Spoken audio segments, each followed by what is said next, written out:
YCP అధినేత Jaganmohan Reddy Kadapa MP YS Avinash రెడ్డికి sweet warning ఇచ్చారా? త్వరలో అవినాష్ రెడ్డి అరెస్ట్ ఉండబోతుంది అంటూ జగన్మోహన్ రెడ్డి అవినాష్ రెడ్డిని హెచ్చరించారా అంటే అవునని సమాధానం ఇస్తున్నారు కొంతమంది రాజకీయ విశ్లేషకులు. ఈ నేపథ్యంలో ఇదే అంశానికి సంబంధించి మనం విశ్లేషణ చేసుకునేటువంటి ప్రయత్నం చేద్దాం. ప్రస్తుతం మనతో పాటు ఉన్నారు ప్రముఖ రాజకీయ విశ్లేషకులు, ప్రముఖ సీనియర్ జర్నలిస్ట్ డివిఎస్ గారు. సార్తో మాట్లాడదాం. Sir hi sir. నమస్తే. నమస్తే సార్, జగన్మోహన్ రెడ్డి వైఎస్ అవినాష్ రెడ్డికి ఒక హెచ్చరిక జారీ చేసినట్లుగా త్వరలో నీ అరెస్ట్ ఉండబోతోంది, జాగ్రత్తగా ఉండు తమ్ముడు అంటూ వార్నింగ్ కూడా ఇచ్చినట్లుగా ఒక వార్త ఇప్పుడు సోషల్ మీడియాలో చక్కర్లు కొడుతూ ఉంది. ఏంటి సార్, త్వరలో వైఎస్ అవినాష్ రెడ్డి, వైఎస్ వివేకానంద రెడ్డి హత్య కేసులో ఇక అరెస్ట్ అవ్వక తప్పదా, జైలు జీవితం గడపక తప్పదా అంటే ఏం చెప్తారు? ఏంటా అవినాష్ రెడ్డి జగన్మోహన్ రెడ్డిని వదలకుండా ఎంటపెట్టుకు తిరుగుతున్నాడు అనుకున్నా. ఇదనమాట అసలు విషయం. ఓడిపోయిన దగ్గర నుంచి నువ్వు చూసే ఉంటావు, ఇద్దరు ఒక చోటే. అవును, 50 రోజులుగా జంట కవులుగా తిరుగుతున్నారు. ఏది తాడేపల్లిలో ఉంటే తాడేపల్లి, పులివెందుల్లో ఉంటే పులివెందుల, బెంగళూరు వెళ్తే బెంగళూరులో ప్రత్యక్షం. బెంగళూరు నుంచి గన్నవరం ఎయిర్పోర్ట్లో కూడా పక్కన అతనే. ఎవరు? అవినాష్ రెడ్డి. నెక్స్ట్ ఢిల్లీ ధర్నాలో కూడా పక్కన అవినాష్ రెడ్డి. ఎంతటి మనిషి ఎక్కడున్నా కనపడతాడు నీకు. ఎవరు? అవినాష్ రెడ్డి. జగన్మోహన్ రెడ్డి లాగా కొంచెం షార్ట్ కాదు అతను. అంటే అవినాష్ రెడ్డిని జగన్మోహన్ రెడ్డి ఇవాళ వెంట పెట్టుకు తిరుగుతున్నాడు. అంటే మనం కంగారు. ఎందుకు కంగారు పడుతున్నాడు? కంగారు అంటే మనకు అక్కడ ఏదో దేశంలో ఒక జంతువు, ఆస్ట్రేలియా. ఏంటి? ఆస్ట్రేలియా నేషనల్ యానిమల్ కంగారు. కంగారు ఏంటి? తన బిడ్డను పొట్టలో పెట్టుకుంటుంది. చూసే ఉంటావు కదా, అది ఎగిరేటప్పుడు కూడా బిడ్డ పొట్టలోనే ఉంటుంది. ఇప్పుడు కంగారు ఎలా అయితే పొట్టలో బిడ్డను పెట్టుకుని ఎగురుతుందో అట్లా జగన్మోహన్ రెడ్డి కూడా తమ్ముడిని చక్కగా పెట్టుకున్నాడా? ఝాన్సీ లక్ష్మీబాయి అంట అప్పట్లో దత్తత స్వీకారానికి బ్రిటిష్ వాళ్ళు ఒప్పుకోవాలి. పిల్లలు లేకపోతే బిడ్డని దత్తత తీసుకొనికపోతే దాని మీద వివాదం వాళ్ళ మధ్య. ఎవరు? Jhansi Lakshmibai versus British empire. ఆ బిడ్డని ఏం చేసింది? వెనక్కి కట్టుకుని యుద్ధం చేస్తుంది. చూసే ఉంటా ఫోటో. ఇప్పుడు అవినాష్ రెడ్డిని అట్ట కట్టుకుని తిరుగుతున్నాడా? మనకు అర్థం కాంది. ఎక్కడ చూసినా వీళ్ళిద్దరూ కనపడుతున్నారంటే జాగ్రత్త తమ్ముడు అనే మాట జగన్ నోటి నుంచి ఎందుకు వచ్చింది? మొన్నే చూసాం లేటెస్ట్గా ట్రయల్, వైఎస్ వివేకానంద రెడ్డి హత్య కేసు రీసెంట్ ట్రయల్లో ఏంటి? దస్తగిరి ఏంటి? నిందితుడు నిన్నటిదాకా 4వ నిందితుడు. ఇప్పుడు అతను ఏమన్నాడు? ఏమని అతను రిక్వెస్ట్ ఇచ్చాడు? నన్ను సాక్షిగా పరిగణించండి, నేను అప్రూవర్గా మారాను, నేను ఎవరు చంపారు, ఎందుకు చంపారు, వివరాలన్నీ నేను చెప్పాను కాబట్టి నన్ను నిందితుడి నుంచి సాక్షిగా మార్చమన్నారు. మార్చారు. ఏది? ఇవాళ అతను 101వ సాక్షి ఏదో ఉంది, 101 అనుకుంటా అతని నంబర్ కూడా. 4వ నిందితుడు మరి 101వ సాక్షిగా గుర్తించిందంటే అక్కడ నీకు అర్థం కాల?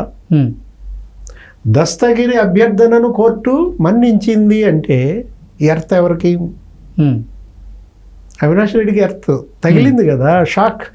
ఏది? మనం దస్తగిరిని అసలు సాక్షిగా గుర్తించడానికి వీల్లేదని వాళ్ళు హోరాహోరీ పోరాటం చేశారు. దానిపైన వాదోపవాదాలు మనం విన్నాం.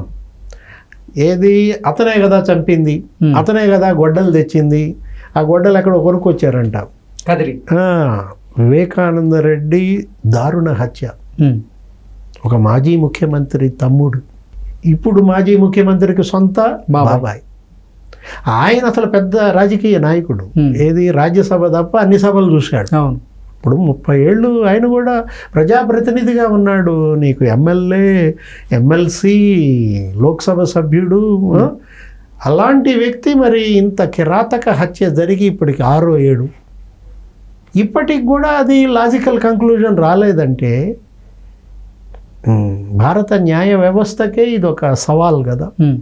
సిబిఐ ఇవాళ ఈ సవాల్ని తట్టుకుని ఎంతవరకు ఇది చేయగలుగుతోంది మనం చూసాం. సిబిఐ ఎస్పీ మీద కేసులు పెట్టించారు.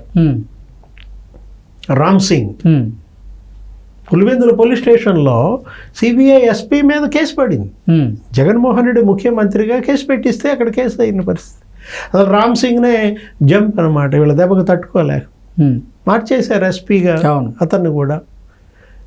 అరెస్ట్ చేయడానికి అవినాష్ రెడ్డిని సిబిఐ వచ్చింది. కర్నూలు విశ్వభారతి హాస్పిటల్ నీకు తెలుసు, నువ్వు బాగా కనెక్ట్ అయ్యావు దానికి. విశ్వభారతి ఆసుపత్రిలో ఎన్ని రోజులు, 3 రోజులు డ్రామా. గెస్ట్ హౌస్లో నుంచి వాళ్ళు ఉమ్, హాస్పిటల్ దగ్గరికి వస్తే అంతూ తేలుస్తామని వీళ్ళు, మొత్తం మంత్రులు ఎమ్మెల్యేలు వేల మంది ఆసుపత్రి చుట్టూతా. ఉమ్, అవినాష్ రెడ్డి ఏమో తన తల్లికి ఏదో గుండెపోటు వచ్చిందని, ఎలా ఉందో ఆ తల్లి ఇప్పుడు, ఉమ్. ఓకేనా? లెటర్ కూడా రాశారు కదా సార్ సుగుణమ్మ గారికి, బాగానే ఉండి ఉంటారు. ఇప్పుడేం లేదు కదా. మరి అప్పుడే గుండెపోటు వచ్చిన తల్లి ఇప్పుడు కోర్స్ ఆ తల్లి క్షేమంగా ఉండాలని మనం కూడా కోరుకోవాలి. ఇప్పుడు అవినాష్ రెడ్డి తల్లి గుండెపోటు వంక చూపించి వాళ్ళు బయట ఉన్నాడు. ఉమ్, సిబిఐ వాళ్ళు కూడా ఏం చేశారు, ఏదో రిటర్న్గా రాసేసుకుని అరెస్ట్ చేసాం, బెయిల్ ఇచ్చాం అని చెప్పి ఆయన ఎలక్షన్ కంటెస్ట్ చేయమన్నారు, గెలిచారు. మన ఈ పరిస్థితుల్లో ఇవాళ అవినాష్ రెడ్డి బెయిల్ క్యాన్సిల్ అయితే, ఉమ్, దస్తగిరి నిందితుడి నుంచి సాక్షిగా మారిన నేపథ్యంలో next step Avinash Reddy bail క్యాన్సిలా, ఉమ్, దాని మీద ఉప్పందిందా?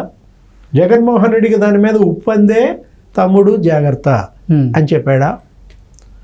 తమ్ముడు జాగ్రత్త అని ఇచ్చిన హెచ్చరికలో నువ్వు వెళ్తే వెళ్ళావు, నన్ను పంపబాకనా?